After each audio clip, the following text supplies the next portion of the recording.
창세기 41장에서 요셉이 이 바로의 꿈을 해석해서 이 애굽의 총리가 됩니다. 노예에서, 죄인에서 한순간에 애굽의 2인자가 되었다니 놀라운 일이죠. 요셉은 이 7년 동안에 애굽의 총리가 되어서 7년 동안 곡식을 사들였습니다. 마을마다 고을마다 창고를 짓고 보관 방법을 연구했습니다. 오늘 이 말씀을 통해서 우리에게 주시는 은혜가 분명히 있습니다. 첫 번째는 은혜의 원천이신 하나님, 예수님이십니다. 결국 무슨 내용인지 알겠죠? 은혜의 원천이신 예수님. 모든 은혜는 예수님께로부터 출발한다는 사실입니다.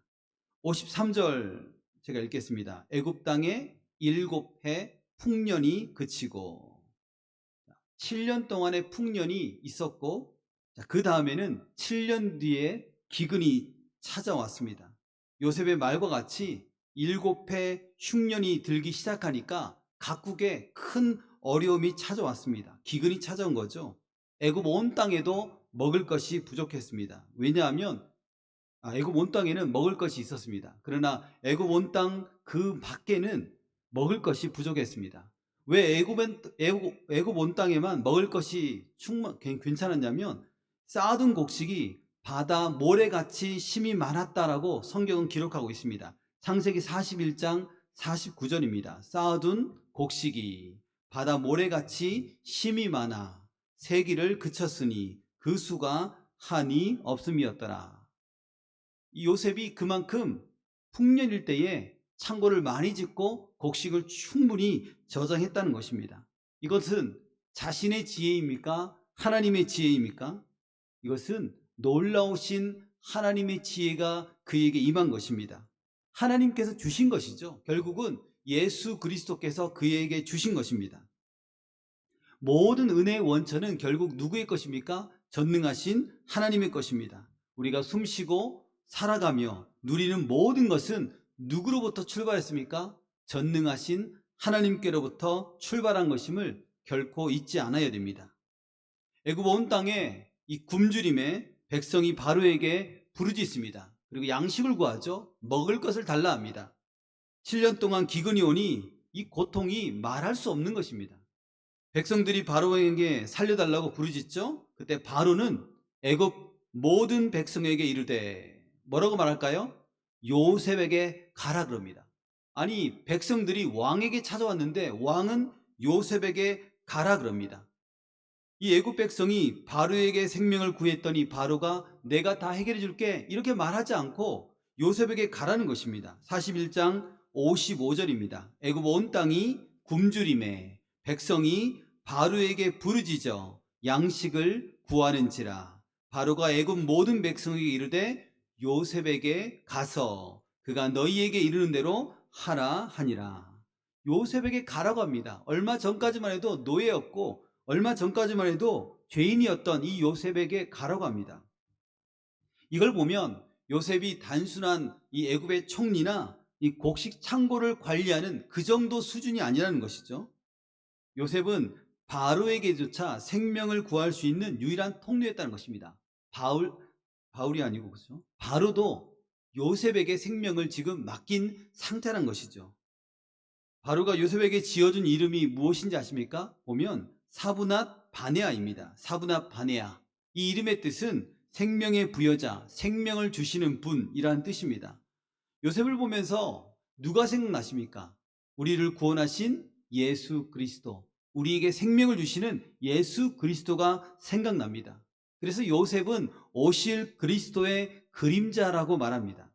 온 세상이 심각한 기근에 빠져 있을 때 창고의 곡식을 열어 나누어 주었던 요셉, 예수님이 오셔서 죄로 허덕이는 모든 자에게 영원한 생명을 주실 것에 대한 가장 선명한 그림자란 것입니다. 이 주님께서 하늘문을 활짝 열어주셔서 우리에게 오늘도 생명을 풍성하게 전해주십니다. 갈급한 자에게 생명을 주시고 아픈 자에게 고침을 주시고 상한 자를 주님이 오른손으로 어루만져 주시고, 이 모든 것은 하나님께서 주시는 것입니다. 우리 하나님께서 때를 따라 돕는 은혜를 주시지 않습니까? 11장 히브리서 4장 16절입니다. 그러므로 우리는 긍휼하심을 받고 때를 따라 돕는 은혜를 얻기 위하여 은혜의 보좌 앞에 담대히 나아갈 것이니라. 아멘. 은혜의 원천은 전능하신 하나님이십니다. 은혜의 원천은 요셉의 이 그림자로 오실 그림자인 예수 그리스도에부터 출발한다는 사실입니다. 그래서 예수 그리스도께 또는 전능하신 하나님께 날마다 나아가기를 소망하는 우리 모두가 되시기를 바랍니다. 두 번째는 우리 예수님이 은혜의 원천이기 때문에 우리 예수님은 다 내어주십니다. 그분의 살과 피 다 내어주십니다. 하나님께서는 우리에게 은혜를 주시되 세상과는 전혀 다릅니다. 세상 사람들이 나눠줄 때는 굶어 죽지 않을 만큼 최소한만 주지 않습니까? 빌 게이츠 부부가 2016년에 빌 게이츠 재단을 통해서 이 아프리카에 있는 가난한 사람들에게 그들의 생명을 유지하고자 닭을 주는 이 빈곤 탈출 프로젝트를 펼쳤습니다. 그들이 이 아프리카인들에게 닭을 제공한 거죠. 닭을 제공하면 닭이 알을 낳고 또 알을 팔게 되고 또는 알을 먹게 되고 그저 그 소득으로 그들의 삶을 이어가게 하는 것입니다. 그래서 몇 마리의 닭을 주면 뭐 10마리를 주었단 말도 있는데 정확한 데이터는 잘 모르겠더라고요. 닭을 주면 이 아프리카의 가족들이 굶어 죽지는 않으니까 이 프로젝트를 2016년부터 지금까지 하고 있다는데 이 닭이 알을 놓을 때 250개, 적게는 많게는 320개의 알을 놓는다고 합니다. 엄청나더라고요. 자, 이렇게 닭을 제공하는 프로젝트, 어디까지나 굶어 죽지 않을 만큼 주는 것입니다. 세상의 한계는 딱 여기까지라는 것이죠. 그런데 우리 하나님은 그렇게 여기까지 딱 정하지 않고 풍성하게 주시는 하나님이십니다. 구약 생각해 보십시오. 하나님께서 제사장을 보내주셨습니다. 선지자도 보내주셨습니다. 왕도 보내주셨습니다. 보내주셨는데 이 왕도 제사장도 선지자도 자꾸 실패하고 자꾸 타락하지 않습니까? 그러니까 하나님께서 어떻게 하십니까? 포기하십니까? 포기 안 하셨습니다. 하나님께서 우리 안에 들어오셨습니다. 자신이 인간의 육신을 입고 친히 이 땅에 내려오신 사건, 성육신이죠. 성육신하신 예수 그리스도, 전능하신 하나님이 인간의 몸을 입고 이 땅에 자신의 모든 것을 다 내어주시려 오신 놀라운 사건입니다. 이보다 더 풍성한 창고가 세상 어디에 있습니까? 56절을 한번 보겠습니다. 지면에 기근이 있음에 요셉이 모든 창고를 열고 애굽 백성에게 팔세, 애굽 땅에 기근이 심하며. 전능하신 하나님을 의지하는 그 요셉이 창고의 문을 활짝 열었습니다. 사실 이 창고의 문을 연다는 것은 대단한 믿음과 용기가 필요하지 않을까요? 잘못 열었다가는, 실패했다가는, 배식에 실패하면 큰일 나지 않습니까? 어리석은 부자처럼 계속 쌓아두려는 마음도 인간인지라 아마 있지 않았을까 생각이 됩니다. 그런데 어리석은 부자처럼 계속 쌓아두지 않았습니다. 아끼고 아꼈던 그 곡식 창고를 활짝 열어 애굽의 백성과 이웃의 고난에 동참한 것입니다. 요셉은 하나님께서 주신 곡식을 쌓아두고 지키는 것, 그 청지기일 뿐이라는 것을 알았습니다. 모두가 나의 것이 아니고 나의 지혜가 아니고 모두가 하나님께로부터 출발했고 모든 것이 하나님의 것임을 인정했다는 것이죠. 창세기 41장 56절입니다. 온 지면에 기근이 심함에 있음에 요셉이 모든 창고를 열고 애굽 백성에게 팔세, 애굽 땅에 기근이 심하며. 한 번 더 말씀드렸습니다. 영국의 탁월한 설교가인 스펄전 목사님이 오늘 이 모든 창고를 열라라는 제목으로 설교를 했습니다. 요셉이 자신의 모든 창고를 활짝 열어 그의 생명을 나누었듯이 우리 하나님께서도 하늘 창고를 활짝 열어 누구를 보내주셨다고요? 예수 그리스도를 우리 가운데 내어주셨다라는 것, 그 말씀을 이 스펄전 목사님이 하고 계셨습니다. 예수님은 우리에게 풍성한 생명을 나눠주시기 위해서 마지막에는 그의 피와 살까지도 아낌없이 우리에게 다 내어주셨습니다. 전능하신 하나님이 인간의 몸을 입고 온 것도 놀라운데 전능하신 하나님께서 친히 우리를 위해서, 우리의 죄를 위해서, 죄의 용서를 위해서 십자가에서 다 내어주신 것입니다. 이것이 우리가 받은 사랑의 절정입니다. 그러니까 우리가 나는 사랑받은 적이 한 번도 없습니다라고 말할 수 없습니다. 사람에게는 사랑받은 적이 부족할지 몰라도 전능하신 하나님께서는 우리에게 그만큼 크신 사랑을 내어주셨다는 것입니다. 그러므로 우리도 예수 그리스도께 받은 이 말할 수 없는 풍성한 사랑, 그 크신 사랑을 나누며 살아가야 합니다. 쌀쌀한 가을이죠. 보기에도 쌀쌀한 가을인데 우리 안에 흐르는 그 주님의 사랑, 우리 혈관에 흐르는 주님의 그 크신 사랑과 보혈, 그 사랑을 흘러보내는 우리 모두가 되시기를 바랍니다. 참 중요한 것은 마지막 세 번째, 타이밍이 중요하다는 것입니다. 타이밍이. 창세기 41장 57절입니다. 각국 백성도 양식을 사려고 애굽으로 들어와 요셉에게 이르렀으니 기근이 온 세상에 심함이었더라. 기근이 정말 심한 것입니다. 보통 심한 게 아닙니다. 56절에도 애굽 땅에 기근이 심하며 57절에도 온 세상에 심하였더라. 그러니까 7년 기근이 말로 형용할 수 없을 만큼 비참했다라는 것을 말하고 있습니다. 하나님의 사랑이 내게 확 들어오면 이 사랑은 그냥 머물러 있을 수가 없습니다.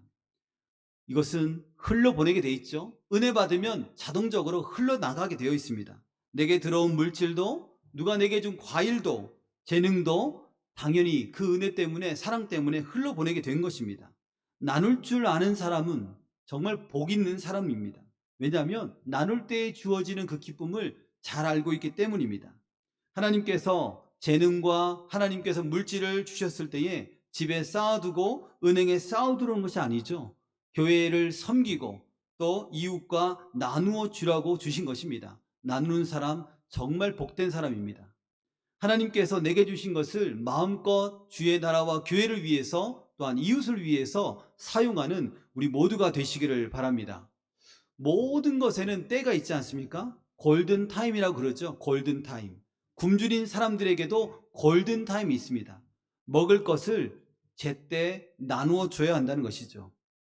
정말 굶주리고 정말 필요한데 그냥 앉혀놓고 자 이제 성경 공부하자 한다면 아무런 은혜를 줄 수가 없습니다. 그래서 기아대책기구는 빵 그리고 복음을 이야기하고 있습니다. 타임을 놓치고 나중에 주는 것 의미가 없다는 것입니다. 타이밍은 정말 중요합니다. 사랑하면 타이밍을 잘 알게 되죠. 저 사람이 무엇이 필요한지, 저 사람이 뭐 때문에 아파하는지, 저 사람이 왜 그렇게 행동하는지 사랑하면 보인다는 것입니다. 엄마는 타이밍을 잘 알지 않습니까? 아기가 꼭 울어야만 우유 주는 것이 엄마 아니죠? 울기 전에 딱 시간 되면 시간 맞춰서 우유 주고 운동시켜주고 뽀뽀해주고 안아주고 놀아주는 게 엄마지 않습니까? 타이밍을 잘 맞추는 게 엄마입니다. 제가 새벽기도 가기 전에 항상 이 딸을 살펴봅니다. 누가 들고 가지 않았나. 잘 누워 있더라고요. 잘 누워 있습니다. 뒤척거린다 싶으면 아 이게 소변이 매렸구나. 그러면 일어나기 싫어서 온몸을 비틀어댑니다. 그러면 제가 두 손을 딱 잡고 안아가지고 화장실에 이렇게 넣어줍니다. 그러면 놀랍게도 화장실에 갔다 온 다음에 푹 숙면을 취하게 됩니다. 그런데 더 놀라운 것은 그렇게 안고 가는 와중에도 고개를 돌려버리더라고요. 뽀뽀하지 말라는 거죠. 아무튼 안다는 거죠. 사랑하면 보이고 사랑하면 안다는 것입니다. 안 사랑하기 때문에 안 보이고 느낄 수 없다는 것이죠. 신명기 22장 1절에 말합니다. 내 형제의 소나 양이 길 잃은 것을 보거든 못 본 채 하지 말고 너는 반드시 그것들을 끌어다가 내 형제에게 돌릴 것이요. 못 본 채 하지 말라는 것입니다. 소나 양이 길을 잃어버리면 찾을 때까지 찾아주라는 것입니다. 누가 굶주리면 그 굶주리는 거 그냥 지나가지 말고 그를 도와주라는 것입니다. 위험이 있는 것이 보이면 그냥 지나치지 말고 난간을 만들어서 보호하라는 것이죠. 적극적으로 사랑하라는 것입니다. 하나님의 은혜를 입었으니 적극적으로 사랑을 하라는 것입니다. 예수님은 마음을 다하고 목숨을 다하고 뜻을 다하여 힘을 다하여 주 하나님을 사랑하라고 말씀하십니다. 이웃도 마찬가지죠. 그와 같이 그 마음으로 이웃을 사랑하는 것입니다. 여러분, 창고를 열어서 곡식을 산 사람들이 과연 소문을 냈을까요? 요셉의 창고를 활짝 열어서 도움을 받은 사람들이 과연 소문을 냈을까요? 저는 소문을 냈다는 것에 100%입니다. 사랑받은 사람들은, 은혜 받은 사람들은, 생명의 구원을 받은 사람들은 말하지 않아도 온 세상에 널리 널리 가서 알리게 되는 것입니다. 근본에 VIP 초청 사랑주일 700명이 오셨습니다. 700명이 교회에 등록하진 않았죠. 그러나 700명이 언양 구석구석으로 퍼져나가서 지금도 홍보 요원이 돼 있는 것을 제가 나름대로 확신하고 있습니다. 그들이 소문을 낸다 안 낸다? 저는 낸다는 것에 100을 겁니다. 언양교회 말씀 좋다, 언양교회 사랑 많다, 언양교회 참 친절하다, 언양교회 이불 따뜻하다. 이 소문 낼 수밖에 없거든요. 왜냐하면 말씀이 너무 좋았고 또 오셨을 때 환대를 받았고 또 이불은 너무 따뜻하고, 그러니까 좋은 소문을 낼 수밖에 없습니다. 받은 사랑은 그 사랑은 머물러 있지 않고 소문으로 널리 널리 퍼지기 마련이라는 것입니다. 사랑하는 여러분, 날씨가 제법 쌀쌀하지 않습니까? 혹시 길에서 사랑하는 이웃을 만났을 때 얇은 옷을 입고 있으면 우리가 입고 있는 좋은 파카, 또 잠바, 코트 한번 확 벗어서 한번 입혀주시길 바랍니다. 한번 주고 나면 그 살을 내는 찬 바람을 맞고 돌아와도 마음이 얼마나 기쁘겠습니까? 마음이 벅찰 것입니다. 하나님의 사랑은 실천할 때 역사가 일어나고 실천할 때 힘이 있는 것입니다. 요셉이 창고를 열어서 애굽의 온 열방을 또한 살려낸 것처럼 그리스도께서 하늘 창고를 열어서 자기 자신을 주시고 이 땅에서 십자가에 달려 돌아가셨습니다. 이제 우리가 갖고 있는 창고를 활짝 열어서 이웃을 적극적으로 사랑하시기를 바랍니다. 말씀을 정리하겠습니다. 은혜의 원천이신 예수님께 한 걸음 한 걸음 더 나아갑시다. 살찌고 피 흘린 예수님의 사랑을 세상에 흘려 보냅시다. 언제 보내야 됩니까? 지금 당장. 그렇죠? 골든타임입니다. 우리도 예수님의 사랑, 생명을 흘려보내는 사람, 예수님의 사랑을 이웃에게 흘려보내는 요셉 같은 그런 사람, 성도들 되시기를 축원합니다.